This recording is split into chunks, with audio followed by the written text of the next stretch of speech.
a gente vai continuar vendo a parte da eletrosfera, sua estrutura, como que ela se divide, né? Como que a gente consegue separar onde está um elétron. A gente tinha visto anteriormente, quando a gente viu os modelos atômicos, que os átomos eles ficam ao redor do núcleo quando a gente está falando do átomo. Só que eles não ficam de forma desordenada, eles têm toda uma organização e essa organização ela é realizada, né, de acordo com os níveis de energia, certo? Então hoje a gente vai dar uma olhada nisso, vamos ver como é que isso funciona e começar a colocar números, né, para a gente conseguir entender um pouco melhor como é feita essa distribuição eletrônica na eletrosfera do átomo.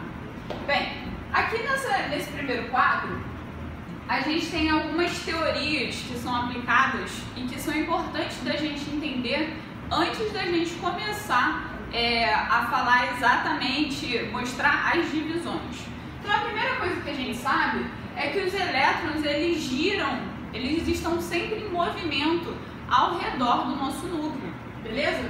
Então eles ficam nessas órbitas, é como a gente chama, que nem quando a gente pensa em planeta, aqueles anéis em volta do planeta, é mais ou menos assim. Então eles ficam em movimento, sempre circular ao redor do núcleo do átomo e sempre girando. A segunda teoria é de que esses movimentos eles não geram energia para o elétron e ele também não perde energia nessa movimentação, porque é algo natural dele. O elétron ele não fica inquieto, ele não fica parado. Ele é uma partícula que está a todo instante se movimentando.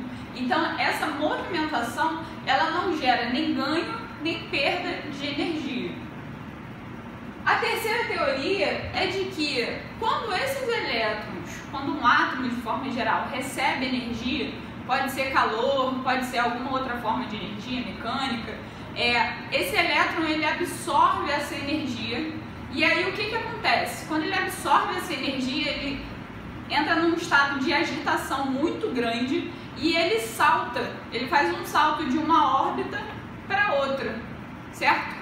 Ou seja, ele está ganhando energia, ele não consegue mais ficar naquele lugar, ele dá um salto para uma órbita mais afastada do núcleo. A gente vai ver nas outras aulas que conforme as órbitas se afastam do núcleo, mais elas têm energia, mais é necessário energia para isso. Então um elétron que recebe essa energia, que está absorvendo isso, ele salta para uma camada mais afastada do núcleo, certo? Nesse movimento, quando isso acontece, logo na quarta teoria é explicado de que quando essa energia, essa agitação passa, ele retorna para a sua órbita inicial, da onde ele saiu. E aí quando esse movimento termina de acontecer, dele saltar e retornar para o seu ponto de origem, ele libera energia em forma de onda eletromagnética, certo? Vocês já devem ter visto isso em química, falando um pouquinho de onda eletromagnética, é um termo muito utilizado na física. Então, quando isso acontece, ele libera essa energia e a onda eletromagnética ela é vista na forma de luz. É o que acontece nos casos dos fogos de artifício. Por que você queimando ali a pólvora junto com alguns outros minerais, você consegue ter aquela coloração, aquela cor bonita que a gente vê normalmente no final de ano? Porque os elétrons que estão ali foram estimulados porque eles receberam calor, né? Eles receberam a energia, pularam de órbita e quando eles retornam à órbita, eles liberam a coloração. E aí cada átomo possui uma coloração específica. Inclusive, uma ótima pedida para vocês, enquanto estiverem vendo essa matéria, procurem na internet sobre teste de chama. O teste de chama é um procedimento, um experimento bem fácil de se fazer em laboratório. Infelizmente não é tão prático assim da gente comprar o material para fazer em casa, mas em laboratório, quando a gente tem acesso a esses materiais químicos, ele se torna bem fácil de fazer e é muito utilizado. Então procurem que vai ser muito interessante, vocês vão ver a coloração que cada elemento possui, beleza? Bem, a última teoria é de que o átomo que não recebe essa energia de fora, ele está no seu estado fundamental. Vocês lembram desse termo que eu usei na aula passada? A gente viu um pouquinho sobre o estado fundamental. Eu tinha dito para vocês que na tabela periódica, quando a gente está representando um elemento, a gente considera que ele está no seu estado fundamental, certo?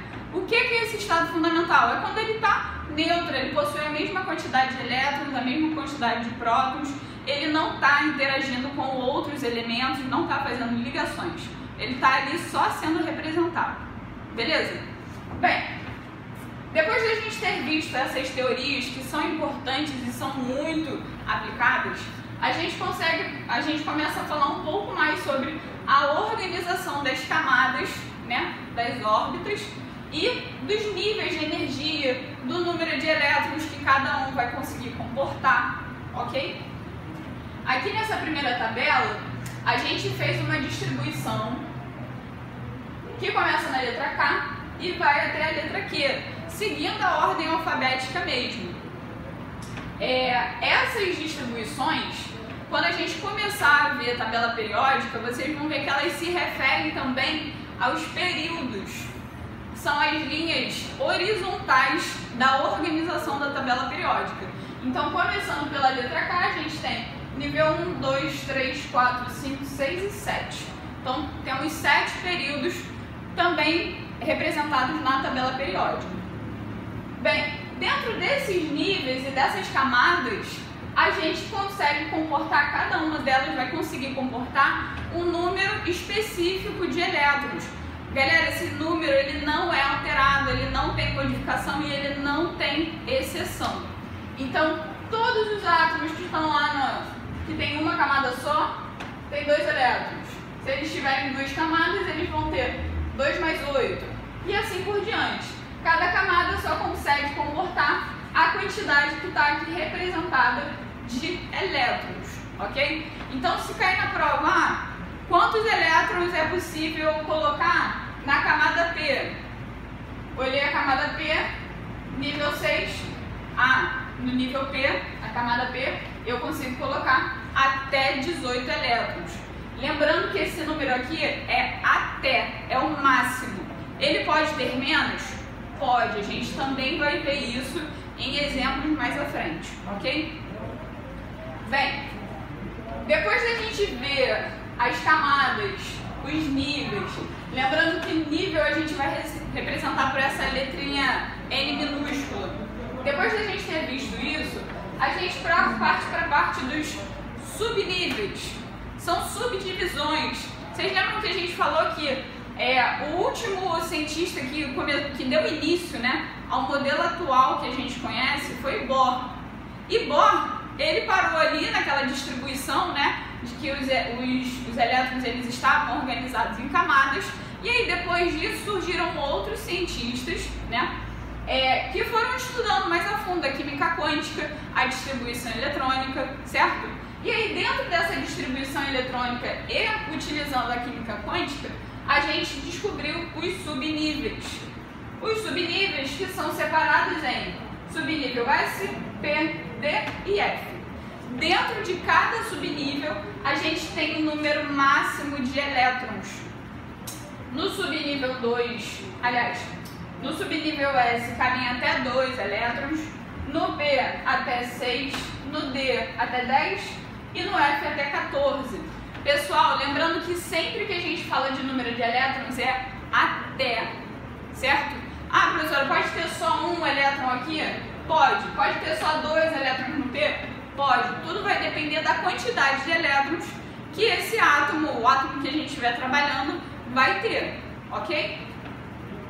Uma coisa muito importante, quando a gente estiver fazendo a distribuição, o nível mais externo, certo? A camada mais externa, a gente chama de camada de valência, beleza? Bem, depois que a gente viu como que é classificado, como que é feita essa distribuição, a gente parte para a distribuição eletrônica dos átomos. Começando com a tabela, depois vocês vão ver que eu fiz a distribuição direitinha de como isso funciona. Deixa eu até mudar.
Bem, pessoal, conforme eu estava comentando com vocês, aqui a gente consegue ver a distribuição eletrônica para os átomos.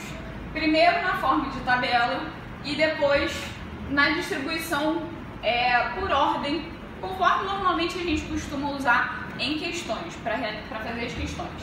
Então aqui, ó, eu tenho o nível, que a gente já viu, que vai de K até Q. Eu tenho o número de elétrons em cada nível, né, que podem caber até, é o seu número máximo, 2, 8, 18, 32, 32, 18 e 8. E aqui os subníveis, a representação dos subníveis. Essa representação, a gente vai ver que a quantidade aqui em cima é a quantidade de elétrons. Então, se no meu nível K eu só consigo ter 2 elétrons, eu só consigo ter o subnível S. Na minha camada L, eu posso ter até 8 elétrons. Então eu tenho o subnível S e o subnível P. Na minha camada M, eu posso ter até 18 elétrons. Então eu consigo ter subnível S, subnível P e subnível D. Na camada N, eu consigo ter até 32, então eu consigo ter S, P, D e F, todos os subníveis. Na camada O, a mesma coisa, porque o número é igual. No nível P, eu volto a ter só 18, o número máximo, então S, P e D. E no nível 7, que é o nível Q, eu só tenho 8, então só cabem os subníveis 6 e o subnível S e P.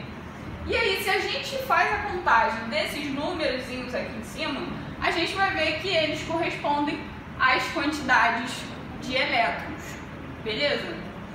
Outra observação importante aqui para vocês: as espécies, sendo íons ou átomos, que tiverem o mesmo número de elétrons, lá quando a gente for fazer a distribuição, o que isso significa? Isso significa que elas são isoeletrônicas. A gente viu aquelas classificações, isótopos, isóbaros, isótonos, e aí eu deixei para falar sobre os isoeletrônicos quando a gente estivesse falando da distribuição do elétron. Por quê? Isoeletrônico é aquele que tem a mesma quantidade de elétrons. Foi? Bem, tabelinha de Linus Pauling, certeza que vocês já viram isso na vida e certeza também que vocês têm dúvida com relação à montagem dela. Bem, a gente sempre faz a classificação de acordo com o limite máximo do número de elétrons. Então aqui nada mais é do que a representação dessa coluna aqui, beleza? Um S, 2S e 2P6, certo? A gente só repete o número aqui da camada para ficar bem claro que é da camada 2. Na camada 3 a gente cabe cabe até 18, então eu tenho 3S2, 3P6 e 3D10 e assim por diante. Essas linhas, eu espero que tenha ficado bem definido aí na gravação para vocês. Essas linhas, elas representam a ordem da distribuição. Por quê? É uma ordem que vai na diagonal. Então aqui eu também coloquei no esquema de cores para vocês irem analisando, certo? E aí é só seguir as setinhas que vocês conseguem ver como acontece essa distribuição. Beleza, pessoal? Próximo bloco a gente vai ver alguns exemplos dessa distribuição e a gente vai poder esclarecer algumas dúvidas que vocês possam vir a ter. Mas qualquer coisa, já vai mandando aí nos comentários que a gente está sempre de olho, sempre respondendo, ou manda lá no portal da escola.